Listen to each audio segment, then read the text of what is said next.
Olá pessoal, tudo bom? Espero que sim. Hoje eu vou estar conversando com vocês sobre a ferramenta RefTools da Danfoss.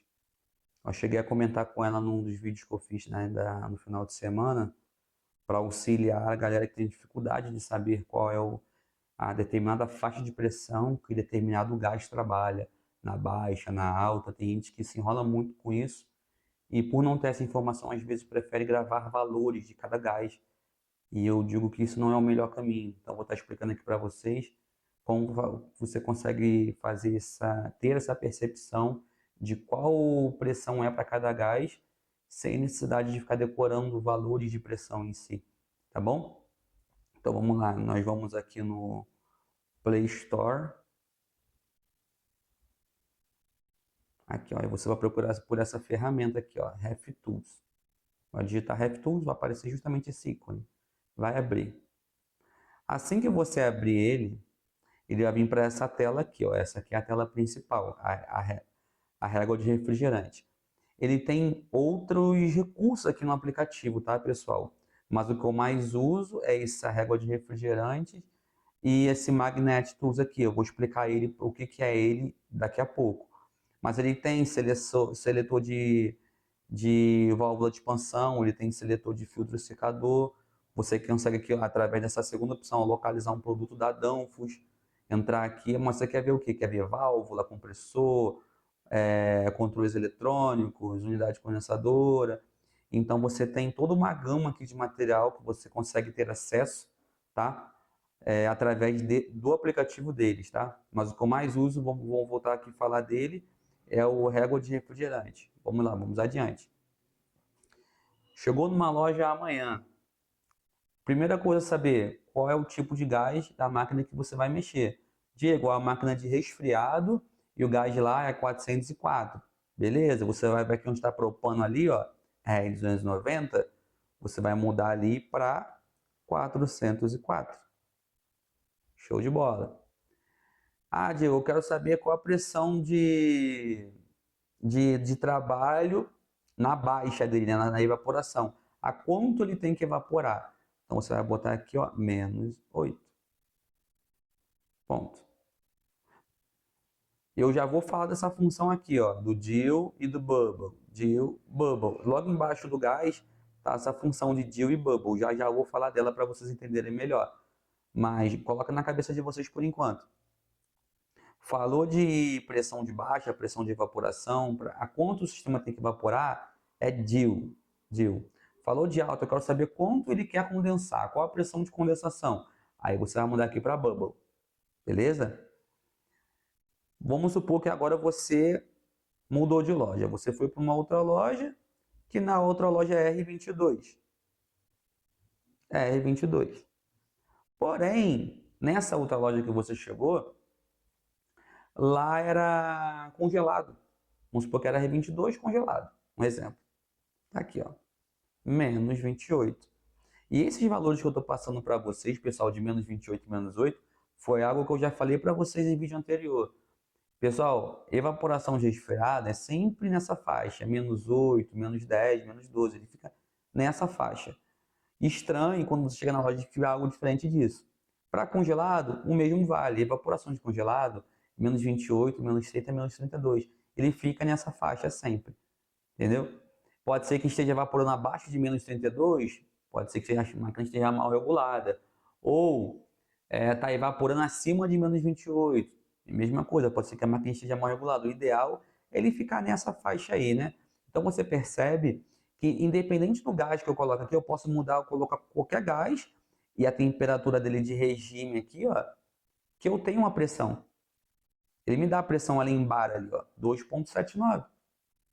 Ah, Diego, eu não sei ver em bar, eu gosto de ver PSI. Aí você vai lá em cima, do lado da régua de refrigerante, naquela bolinha vermelha, clique lá em pressão e você vai colocar PSI. Pronto, já veio para PSI. Em R22, evaporando a -8, você tem 40 PSI na tua sucção. Diego, eu quero saber da descarga.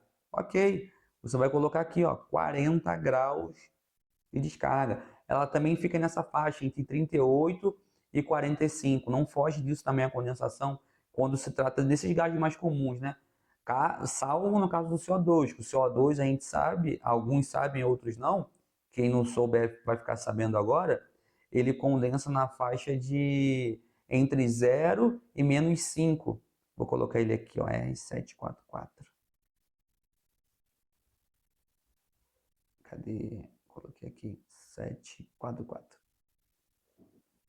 Achei, ó, dióxido de carbono. Aí, vou colocar aqui, voltar para a barra, e vou colocar aqui a pressão que o CO2 condensa. É -5, né? Temperatura de condensação, -5. Então, ele me fala que para o CO2, para eu condensar -5, eu tenho que ter uma pressão de 29,4. Diego, e aquela questão do DIU e do bubble? Vamos lá. Vamos botar aqui outro fluido blend, ó, 454C. Você repara que no 454C, por exemplo, quando eu quero evaporar como resfriado, coloco aqui -8. Ele me dá uma pressão de 2,4. Concorda? Mas na opção de DIU, que seria a opção dele, lembra que eu falei para vocês? Falou de evaporação, falou de pressão de baixa, é DIU, né? Diego, mas e se eu colocar bubble? Acontece que se você for colocar para bubble, e você colocar aqui -8, de 2,4 ele pula para 3,4. Ele pula 1 bar. Ou seja, você acaba que você se baseia numa pressão que não é que você deveria se basear, você regula a sua máquina erradamente. Entendeu? Aí na sua cabeça pode ser que esteja, eu estou evaporando certo, mas na verdade você não está. Você está a 3,4. Entendeu? 3,4 de pressão na evaporação não é -8, é -0,2. Entendeu? Então você está evaporando muito acima daquilo que você teria que evaporar. Então essa questão de DIU e bubble, ela é muito relevante quando você trata de fluidos misturados, né? De fluidos blend, que nós chamamos. Então prestem bem atenção nessa questão de fluido blend. Ah, Diego, isso quando for condensação? Você vai colocar aqui 40 graus, lá de novo, o valor de condensação, e vai voltar aqui bubble, 40 graus. E o mesmo vale para a condensação. Você viu que deu aquela discrepância na evaporação? Quando você colocar na condensação, vai acontecer a mesma coisa. Que é para você ver em bubble 40 graus. Então, em bubble 40 graus, é para eu estar com uma pressão de 16,2. Agora, se eu coloco 40 graus aqui em DIU, ele me dá 13,5. Ou seja, eu tenho quase 3 bar de diferença entre DIU e bubble quando se trata de condensação. Entende? Então é muito importante que você verifique a opção que está, o gás que está e o regime. Basicamente é isso. Diego, e essa pressão que está embaixo, pressão manométrica? Pessoal, pressão manométrica é a pressão que nós trabalhamos, ignorando a pressão atmosférica. Para quem não conhece, nós, seres humanos, nós estamos sob uma pressão. Nesse exato momento, agora, nós estamos sob uma determinada pressão. E quando eu coloco essa pressão absoluta, ele considera essa pressão, que essa pressão é cerca de 1 bar, tá? Nós aqui, seres humanos, na Terra, nós convivemos sob uma pressão de 1 bar. E quando eu coloco absoluta, ele considera essa pressão, ó, absoluta, ele considera 14,5. Quando eu coloco manométrica, ele considera 13,5. Ou seja, ele subtrai esse 1 bar que nós estamos sujeitos, né, no planeta Terra. Então, nós sempre temos que trabalhar com pressão manométrica. Nós não consideramos pressão atmosférica em diagnóstico aqui de refrigeração, para ler uma pressão de baixa, para ler uma pressão de alta, então é sempre manométrica. Existe sim essa aplicação para você, o que você vai precisar de usar manométrica, mas não para nós, tá? Então, para a gente é sempre manométrica. Beleza, pessoal? Agora eu vou estar informando vocês como funciona a segunda ferramenta que eu mostrei a vocês, essa Magnet Tool aqui, ó. Essa Magnet Tool aqui, ela é muito relevante quando você precisa saber se a solenoide está ou não energizada, se está ou não gerando campo magnético. Eu vou fazer aqui na prática, aqui, filmando, para vocês entenderem melhor. Mas é uma ferramenta muito usual no campo, pessoal. E aqui, pessoal, vou estar mostrando para vocês como ele funciona naquela função, né, de detectar campo magnético na solenoide. Nesse exato momento, ó, vou desligar ela aqui, ó. Você vai ver que vai regujar aqui o êmbolo, ó. Desliguei. Ok?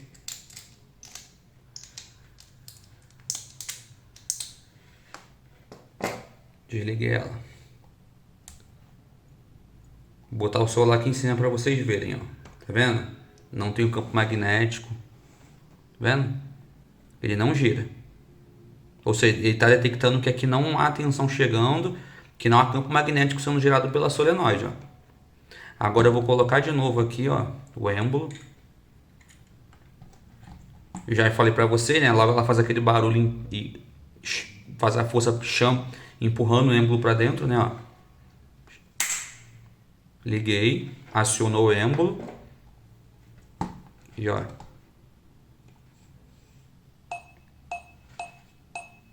Tá vendo? Então o próprio celular te informa se a solenoide está atuada ou não.